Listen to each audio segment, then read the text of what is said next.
Ball hit hard into the corner. Rounding first, digging for second. Torkelson is out at second base. Big play by Nick Gordon there. Big day for Nick Gordon. Unfortunately, he couldn't do it all himself, though. The Twins lost today 3-2, but he had a monster game, especially with how little else his teammates did. He singles and then scores the first run to break a 22-inning scoreless streak for the Twins.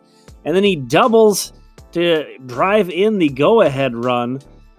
A beautiful swing here. Might have been a catchable ball for that left fielder, but still a well-struck ball. Beautiful swing for Gordon. Later on, he draws a walk. Two-out walk, steals second base, advances to third on the throw, but is unfortunately stranded at third base. The Twins are now 3-7 in their last 10 games, but maintain a 4.5 game lead in the division, now over Cleveland, who's a half game over the White Sox. But a rough game altogether. Left a bad taste in your mouth, but the Gordon highlights don't stop there. He had a great diving catch as well in the 8th inning. Again, just a monster game for him without his teammates doing a whole lot else. And Emilio Pagan, this is a team that is definitely struggling with injury and illness. It's hard to win a game when you only score 2 runs for sure. So lots of blame to go around. But man, if you're one of the guys who's supposed to be contributing like Pagan is, you can't let the team down at this point when there are, again, so many injuries and so many guys out due to illness. Just a complete gut punch. That was a bottom of the 8th inning home run that put Detroit up for good. Chris Archer completed 5 innings for the first time with the Twins. If this goes too quickly, we'll get back to this. We're going to talk about Matt Canterino. You see here, he had 3 2/3 scoreless innings tonight. Struck out 4, but also walked 4. And you see, his numbers on the year are outstanding. So it might be kind of funny the way this conversation about him is going to go. But we'll see some highlights, and there is some velo down in the bottom right corner. He's got a mid-80s slider, a low-80s changeup, and a mid-90s fastball. 13 strikeouts per 9 for Canterino so far this year. So just dominant. And an ERA now under 2. And a lot high-energy guy. And there's the Canterino K-Sprint. But 5.77 walks per 9 now. And he's averaging 16.7 pitches per innings pitched. While being dominant, keep that in mind. While absolutely dominating, he's still averaging almost 17 pitches per innings pitched. That doesn't even equate to 6 innings per every 100 pitches. So, and want to mention the Turbo Tubs jerseys again tonight. Those colorful Wichita jerseys they wear at home on Thursdays. This Twins team, and we'll see here, Canterino has this guy 1 and 2, ball 2, ball 3, ball 4, and that ended his night with 2 outs. Had a guy let him off the hook. That was the end of his night, again in the 4th inning.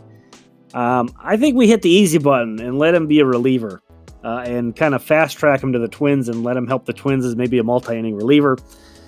Here are the hitting highlights. We'll highlight Roy Morales and a bit of Christian Encarnacion-Strand as well. You see Emmanuel Rodriguez was 3 for 5 with a couple triples. The Saints went into extra innings. Roy Morales started this inning at second base. He scores on a nice opposite field double from Alex Kirilloff. And then he comes up later in the inning, Roy Morales, the guy who started as the bonus runner on second.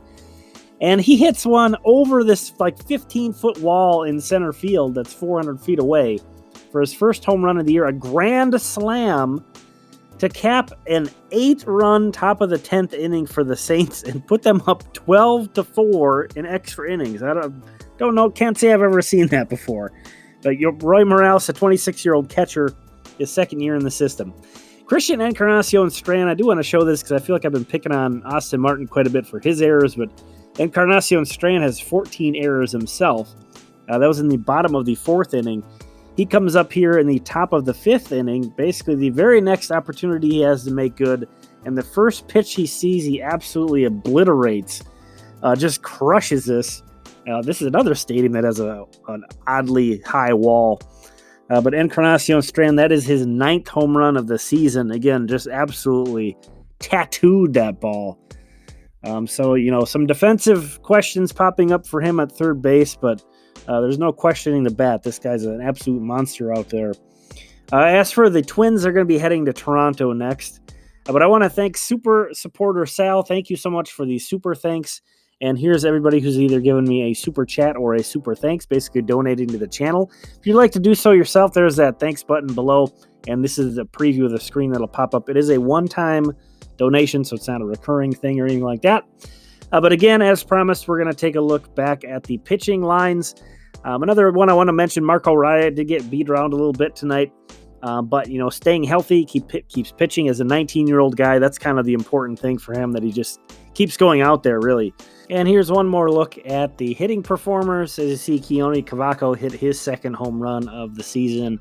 Great to see out of him. Thanks for checking this out. We'll talk again tomorrow.